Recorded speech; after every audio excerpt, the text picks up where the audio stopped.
Sejam bem-vindos ao curso online de dramaturgia. Agora há pouco acabou de sair a sexta aula do curso que eu estou fazendo no YouTube em função do Funcultura, né? Ele é um projeto que ele foi contemplado num edital de Novo Hamburgo.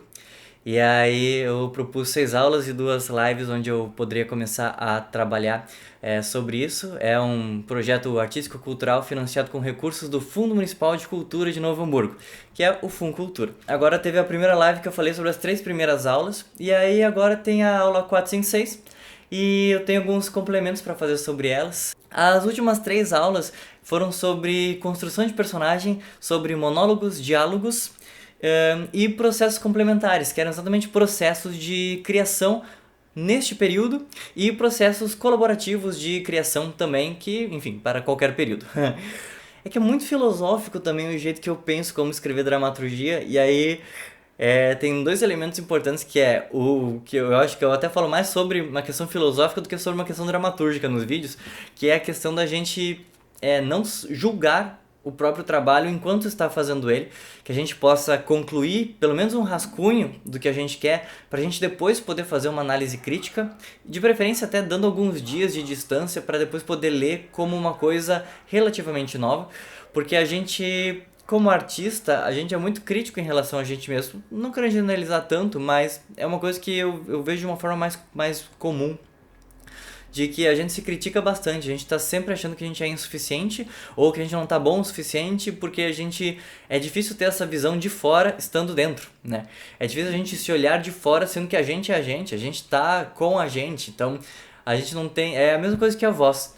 Por exemplo, a voz, a gente isso dentro da gente, das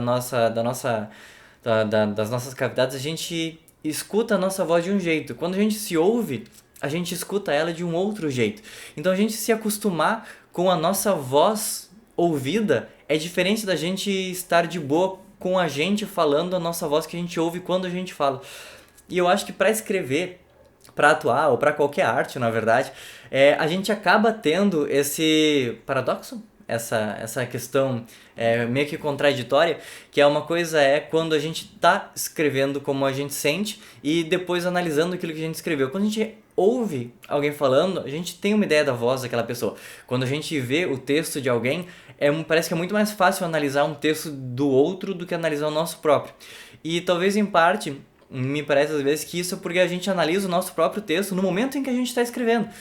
E se a gente analisa no momento em que a gente está escrevendo, a gente vai ficar meio que empacando o tempo inteiro. A gente precisa meio que ter um expurgo criativo, jogar tudo que a gente pode no papel ou na tela do computador, para poder ter um rascunho pronto, pra gente poder olhar e pensar, bah, essa ideia é boa, essa ideia não é boa, isso aqui se eu mudar ela vai ficar boa, né? Às vezes é muito mais fácil a gente pegar um texto pronto e eu acho que normalmente é sempre mais fácil pegar um texto pronto e apontar o que ele tem de bom, o que ele tem de ruim e poder movimentar ele num processo de montagem do que a gente ir analisando e a cada frase que a gente escreve ficar pensando nela, sabe? É bom a gente jogar essas coisas no papel, poder ter um rascunho que seja, e a gente assumir a primeira versão da nossa peça, da nossa escrita como um rascunho, porque a gente tira da gente o peso de escrever algo perfeito, porque nunca vai sair perfeito.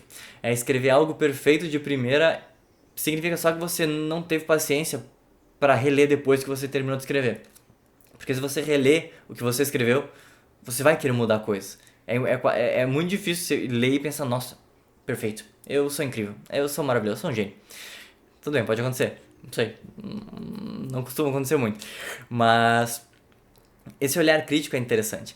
Até porque tu monta a tua própria peça hoje, daqui a um ano talvez tu tenha uma visão diferente de como tu poderia fazer, de referências novas. Então toda análise que a gente faz de alguma coisa, ela é relativa às referências que a gente tem naquele momento. Então daqui a 6 meses, daqui a um ano, quando a gente for analisar de novo a mesma peça que a gente mesmo escreveu, ou uma outra peça que outra pessoa escreveu, a gente vai ter uma análise diferente porque a gente vai ter novas referências, a gente vai ter uma vivência diferente, né? Ando falando muito sobre Shakespeare. Qualquer peça de Shakespeare que você pegar, dependendo do momento da sua vida que você lê, talvez você tenha uma leitura diferente daquela peça. Ou de um monólogo em específico, ou de um solilóquio em específico, ou de um diálogo em específico. Romeu e Julieta é uma peça que, lê uma primeira vez, você pega aquela coisa muito romântica, mas a última vez que eu li, me chamou muito a atenção a cena do Boticário, quando o Romeu tá comprando o veneno, e aí eles falam sobre política e sobre economia. Então dessa vez me chamou muito mais a atenção essa cena e eu vi o brilhantismo dela e o brilhantismo da crítica que Shakespeare colocou ali, no meio de uma peça que ela é romântica. E ela tá ali, uma crítica em relação a questões políticas, sociais e econômicas na cena do Boticário, que é um personagem que só aparece naquela cena. Eu acho que eu falei muito sobre isso nas aulas, sobre a gente parar de se julgar enquanto está escrevendo e principalmente parar de se julgar para escrever, de achar que, nossa, teve tantos autores incríveis que existiram, como é que eu vou escrever algo relevante? Exatamente por isso, porque existiram autores incríveis que escreveram coisas relevantes para a época deles. Neste momento a gente tem coisas incrivelmente relevantes para falar, para escrever, e a gente deveria escrever sobre. Mesmo que num primeiro momento não fique tão bom, porque a gente vai ter a possibilidade de analisar o que a gente mesmo escreveu e de poder remontar e de poder passar para a mão de uma direção que vai ter um outro olhar sobre aquele texto. Às vezes um texto não tão bom pode criar montagens incríveis, porque as ideias são boas e só precisam de um retrabalho. Se a gente não puder fazer esse retrabalho, pelo menos a gente tem um rascunho que pode ser retrabalhado por um grupo, com várias pessoas pensando sobre, por uma direção que vai perceber os potenciais daquele texto e fazer com que ele se transforme em algo mais incrível ainda. Né? A gente se dá a obrigação de escrever algo que já é inerentemente incrível e não precisa ser. Ele pode ser só bom, ele pode ser só suficiente para que a gente possa, a partir da visão de um grupo, a partir de uma montagem, a partir da visão de uma direção, a partir de uma análise daquilo que tem naquele texto, poder potencializar a partir da direção, potencializar a partir da atuação. A gente tem que escrever, a gente tem que jogar no papel ideias incríveis e lembrar que, por ser teatro, essas ideias vão ser retrabalhadas na montagem cênica, porque a gente escreve dramaturgia para ler para o palco, não é para ela virar livro, não é para ela virar outra coisa. Se a gente escreve dramaturgia pensando nela virar cena, nela virar materialidade cênica, na ideia dela virar palco, dela ser montada, então quer dizer que o nosso trabalho termina ali no entregar aquilo, mas a montagem final não vai ser aquilo que a gente entregou. E isso é muito interessante. A gente poder tirar da gente esse peso de entregar uma obra dramatúrgica perfeita, porque ela não vai ser perfeita, porque ela não tem como ser. E ela não tem como ser porque as pessoas que forem analisar ela e montar ela para a materialidade cênica, para a visualidade do palco, vai analisar aquilo de uma forma e vai trazer, pode fazer uma peça completamente diferente daquela que você imaginou escrever. E ainda assim a ideia não deixa de ser sua. Mas é essa colaboração entre as diversas etapas da montagem cênica que a gente tem que entender na hora de escrever dramaturgia. O nosso trabalho não termina ao escrever. Na verdade, o nosso trabalho inicia com o primeiro rascunho pronto. E a peça só vai existir quando ela estrear. E isso é interessante de se pensar. E claro, se a pessoa que fez a dramaturgia acompanha os ensaios e tal e pode ir reescrevendo durante os ensaios, mais legal ainda. Mas se isso também não acontecer, tudo bem. A gente tem que entender a ideia da morte do autor, de que quando a gente termina um texto e a gente entrega ele para o mundo, ele passa a ser do mundo. E aquilo que a gente pensou para ele já não tem mais relevância, no sentido de que cada montagem ela pode trazer elementos completamente diferentes. E essa é a parte mais legal de escrever dramaturgia. É saber que a dramaturgia é um processo vivo que não termina quando você termina de escrever. Na verdade, ele começa quando você termina de escrever, porque tem todo o processo de montagem, todo o processo de outras visões em cima do seu texto. E isso é mágico, isso é maravilhoso, isso é incrível. Essa é a parte mais legal de escrever dramaturgia. É saber que aquilo que você escreveu não é aquilo que você vai ver quando você for assistir uma peça feita a partir de uma dramaturgia sua. E isso é muito legal. Isso é muito, muito legal. E aí, tá, isso é sobre os processos filosóficos de dramaturgia dessas 3 últimas aulas. E aí, trago um pouco sobre monólogos e diálogos. Falar um pouquinho sobre monólogos e sobre diálogos, antes de entrar em personagens. Fala primeiro sobre diálogos, que diálogos é uma coisa que assusta muitos escritores e escritoras, pelo que eu pude perceber, pelo que sempre me comentaram. Pelo que comumente me comentam, não sempre, porque enfim, nem todo mundo tem medo de diálogos, né, ou, como pode se imaginar, de que é interessante a gente entender por qual caminho os nossos diálogos vão. Porque eu separei aqui algumas formas de diálogo que são interessantes de se pensar. Quando você tá. Que também pegam vanguardas, pegam linguagens, pegam caminhos. Que é você. Imagina você vai escrever um diálogo. E aí você. É interessante você pensar. Nada é obrigatório, tá? Eu tô só jogando ideias e aí você usa e pensa aquilo que for interessante pra você. Tem muitas outras coisas mais, mas eu tenho, enfim, uns 30 minutos aqui pra falar, então eu vou tentar condensar algumas ideias que eu acho que são mais práticas nesse primeiro momento. Pra começar uma dramaturgia ou pra pensar numa cena de diálogo. Que são por qual caminho o seu diálogo vai ir. Você pode pensar num diálogo naturalista, num diálogo realista, num diálogo falso naturalista e num diálogo poético metafórico ou simbólico. Eu vou separar por esses 4 pontos que eu acho eles muito interessantes de se pensar. Porque você imagina assim, você tem um diálogo que você decide que ele vai ser um diálogo naturalista. Ok, diálogo naturalista tem muita relação com o processo, por exemplo, do filme Cidade de Deus. Cidade de Deus, eles tinham um roteiro, mas os diálogos eles eram muito improvisados e modificados durante os impulsos de cena. Então, quando você vai atrás de um diálogo naturalista, você está criando linhas gerais de diálogo cujos atores e atrizes vão trabalhar para que isso fique completamente natural e que possa mudar de uma apresentação para outra também. Ou seja, quando você vai pensar num diálogo naturalista, você tem que entender primeiro que ele não vai ser tão dinâmico, que ele não vai ser tão sintético e que ele vai ter diversas dissonâncias na fala e no comunicar ao público. Você sabe que você tem que comunicar, mas o caminho que você vai fazer para comunicar isso é o elenco que meio que vai dar no meio desse ímpeto de improviso, de relação, daquilo que está acontecendo. E aí você tem o diálogo realista. O diálogo realista considera como você imagina, você faz uma representação da vida, só que aí você usa diálogos mais sintéticos, porque você quer passar informações mais objetivas da forma como você acha que é importante. No diálogo naturalista, você passa informações, mas a forma como é passada ela vai variar. A forma como ela é passada, ela não é objetiva e direta. Ela tem muito mais dissonância, ela dança mais. Quando você vai para um diálogo e você pensa, eu quero ele mais realista, você vai estar pensando nas informações objetivas que você tem que passar para que a história possa seguir e para que aquelas informações alcancem o público. Então você vai dar essas informações a partir das personagens. Ainda assim, são diálogos mais estruturados, são diálogos que você...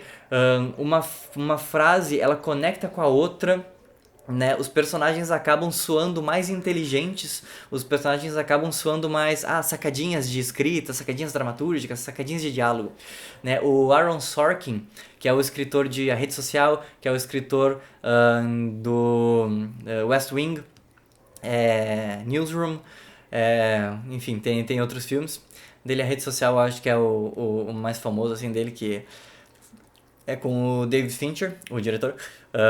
Ele vai trabalhar por isso. Tu vai ver os personagens dele muito verborrágicos, mas é muito, muito certo o que eles estão dizendo. E eles parecem muito, muito inteligentes também. Acaba tendo isso. Um diálogo realista acaba sendo isso. Tu utiliza os personagens para construir essa história. Quando você entra num terceiro lugar, que é uma mistura do naturalismo com o realismo, que é conhecido como falso naturalismo. Por que falso naturalismo?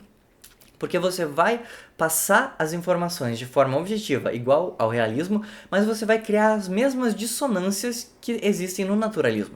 Só que você vai construir essas dissonâncias. No naturalismo, essas dissonâncias, elas vêm de forma espontânea através do elenco. No falso naturalismo, no realismo, essas dissonâncias elas não existem, porque a objetividade com a informação que você quer passar para a história, ela é muito mais direta. E aí, quando você tem o falso naturalismo, você vai pensar na estrutura realista, no sentido objetivo de passar as informações, mas você vai criar dissonâncias em momentos específicos da fala, para que pareça que você está num diálogo naturalista, quando na verdade você está num diálogo realista, só que ele parece naturalista. Então é um falso naturalismo. Isso é muito interessante, isso é muito divertido. Existe um processo que chamava Prêt-à-Porter no Centro de Pesquisa Teatral, em São Paulo, que trabalhava a ideia do falso naturalismo até o extremo. E tinha resultados incríveis, porque você achava que estava sendo tudo improvisado, só que você pensava, nossa, tá muito improvisado, mas eu tô conseguindo absorver muita informação. Só que tem dissonâncias, parece que eles estão vivendo aquilo ali, mas ao mesmo tempo estão me passando muita coisa. Então ficava esse jogo entre o naturalismo, o realismo e o que se transformavam num falso naturalismo. Uma coisa melhor que a outra? Não. Uma coisa serve para coisas diferentes, tem impactos diferentes, tem funções diferentes, tem reações diferentes e funcionam de formas diferentes. Se funcionam de formas diferentes, você tem que entender e decidir o que você quer, como você quer lidar em relação à forma de apresentar aquilo que você está querendo construir. E o mais interessante de tudo, mude. Daqui a pouco faça um em cada tipo, faça cenas diferentes, se experimente dentro disso. E perceba qual forma tem mais potência dentro da sua criação. Talvez você escreva tudo num modelo realista e depois você perceba que tá muito duro, muito seco, muito quadrado. Bom, deixa eu introduzir um pouco de dissonâncias naturalistas e vamos ver se o falso naturalismo funciona dentro dessa minha ideia. E às vezes não, você precisa ter uma ideia que seja muito mais objetiva porque é muita história e você tem cenas muito curtas. Então o realismo, no sentido de diálogo, acaba funcionando melhor. Ou você diz, não interessa muito a história, não interessa muito o que está acontecendo, eu quero só trazer essa coisa muito mais realidade, mais peso. Vai pelo naturalismo. E aí a gente chega num quarto ponto, muito interessante, que é o que eu mais uso atualmente, que é o poético metafórico. Que aí você ignora completamente a realidade, as possibilidades de realidade e você começa a trabalhar com construções poéticas que vão dialogar diretamente com o intelectual emotivo artístico poético do público. Você vai trabalhar com questões muito mais metafóricas, você vai construir imagens verbais que vão se transformar em imagens mentais no público. Ou seja, na semiótica, semiologia, quando você fala árvore, quem ouve árvore, a árvore se torna uma imagem acústica que vira uma imagem mental em quem ouve. Você imagina, você fala árvore, está saindo, essa imagem está entrando, né, pelo ouvido e entra na mente de quem está ouvindo. Então você fala uma palavra, essa palavra significa uma imagem e essa imagem vai para a mente de quem tá ouvindo. Então, quando você constrói metáforas simbólicas, poéticas, claro, a poesia ainda tem a questão da métrica, da rítmica, às vezes nem da métrica, né? Mas existe um fluxo diferente, um fluxo circular na poesia que é muito interessante de pensar também. Mas isso fica para outro momento. A parte agora interessante é a parte magética. Aí nessa parte magética, essas constituições e construções poéticas, porque no momento que você está trabalhando poética metafórica, na parte dos diálogos, então seus personagens estão falando coisas que se comunicam não tanto um com o outro, mas mais com quem está vendo. Porque cada um vai dizer as suas construções poéticas metafóricas e aí o público vai fazendo esse quebra-cabeça, construindo esse quebra-cabeça dentro de si. E às vezes a conexão do público dentro da poética acaba sendo muito mais dele com ele mesmo do que dele com as personagens. Porque as personagens, a partir disso, vão falar coisas que são mais... que vão criar essas imagens. Falando assim é um pouco difícil de explicar, mas... acontece muito em Shakespeare, acontece muito em... o Molière também vai trazer isso. Tudo que é construção poética acaba trazendo essas pequenas relações que ou o nosso intelecto capta, e são interessantes. Molière trabalha muito com essa, por ser comédia, o nosso intelecto capta e cria as imagens cômicas, e Shakespeare vai trabalhar muito com a questão metafórica, né? Quando ele fala a cotovia do céu, de não sei o que, que o resto é silêncio, como uma mescla de som e fúria significando nada, né? Você vai ter essas construções de frases poéticas que criam imagens, né? E sempre o teatro dentro do teatro, o metateatro, enfim. Aí você tem o público vai fazendo essas construções e vai se conectando de uma forma bastante emocional, porque a poesia ela é bastante emocional, a metáfora é muito emocional também. E aí nisso entra diretamente dentro dos monólogos. Os monólogos acabam também entrando nesse espectro de construção de imagens, principalmente porque você está contando uma história. E para dizer como você estava se sentindo ao contar essa história, você acaba dizendo, me sentia de determinadas formas. Então, o público não só cria imagens, como também se conecta emocionalmente pela empatia de se identificar com os sentimentos e com as emoções que você está narrando. Só que quando você está narrando, qualquer coisa que você narre ou fale, acaba criando imagens e memórias no público. Porque se você fala de um sentimento de tristeza quando estava vendo a chuva, e aí lembrou-se e você não sabia se aquilo, a água que escorria pelos seus olhos era chuva ou eram lágrimas, né? É uma imagem bastante forte que o público vai sentir na mente dele, vai criar na mente dele e ao mesmo tempo vai relacionar com a sua própria tristeza, né? De memória, assim. Então é interessante entender que quando a gente está construindo monólogos, a gente vai estar trabalhando muito diretamente com a construção de imagens no público. Tinha um outro aspecto deixa eu ver aqui. Justo. Era mais ou menos isso que eu tinha de coisa pra concluir dentro disso. Ia falar um pouco também sobre construção de personagem, que construir personagem é bastante complicado, é bastante interessante, porque a gente pode partir da ideia do personagem arquetípico e do personagem psicológico. Esses termos não são necessariamente reais, mas eu uso eles às vezes porque eu acho que pra mim acaba sendo mais fácil de exemplificar quando eu tô tentando explicar. E a gente tenta explicar da forma que consegue, né? Personagens arquetípicos personagens psicológicos são aqueles que você pensa muito no subtexto daquilo que ele fala, você pensa muito na história dele ou dela, você pensa muito sobre essa construção anterior à cena. Quando você pensa em personagens, são personagens mais realistas, personagens mais naturalistas, personagens que vão trabalhar muito no naturalismo, realismo e no falso naturalismo, porque são mais voltados para a realidade e para o mundo real. No momento em que você pensa em personagens arquetípicos, então você está pensando personagens em relação às emoções que eles significam e simbolizam. Então é um personagem que vai simbolizar e significar uma raiva extrema, significa que você quer fazer com que o público, ao ver aquele personagem, lembre dos seus momentos de raiva e se identifique não com a personagem, mas com o ódio, a raiva, a cólera daquela personagem em momentos da sua vida. Isso é muito interessante de pensar, porque se você pensa em um personagem como um arquétipo, então você pensa naquele personagem como uma emoção de quem vê, que você quer fazer com que ela rememore, ou como um momento de quem vê, que você quer que ele rememore, um personagem que simboliza a infância, um personagem que simboliza a adolescência, um personagem que simboliza, sei lá, né? Enfim, dá pra construir muitas coisas nesse sentido. E isso são duas formas de pensar, assim, também que é legal não de decidir, mas pelo menos de pensar na hora de escrever, de escolher um caminho acaba sendo mais fácil do que fazer coisas completamente aleatórias. Apesar de que também é muito interessante subverter todas as coisas. E é aquilo, né? Conheça as possibilidades para poder subverter elas com mais propriedade. E tem um último negócio em relação a monólogos, que aí é talvez até mais para solilóquios também, que é a relação entre momento e memória.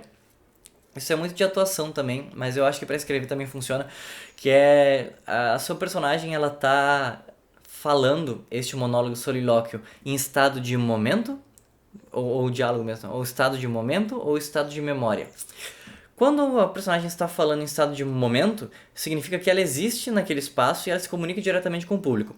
Se ela está falando num espaço de memória, significa que ela está divagando e falando, divagando consigo mesma e lembrando do que ela está falando.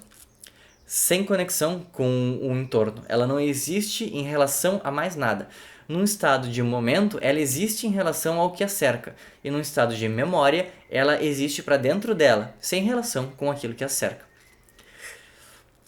Um exemplo disso, muito interessante, é um dos solilóquios, monólogos de Shakespeare, de Hamlet. Shakespeare escreveu, né? Que tem, eu acho que é o Polônio e o rei, ou Polônio mais uma pessoa, que estão ouvindo ele falar. Se estão em cena, no caso, né? Se ele tem consciência de que tem gente ouvindo, então ele está falando em relação ao momento.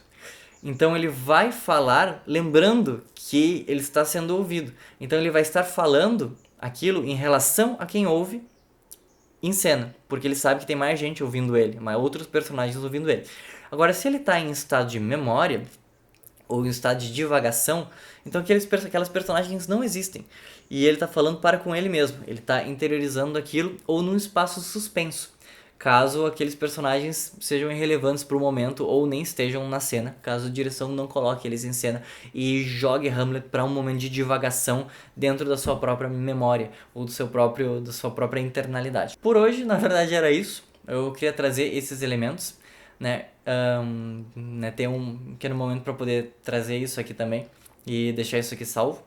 E aí depois eu vou jogar isso no YouTube também, então vão ter as 6 aulas e as 2 lives lá.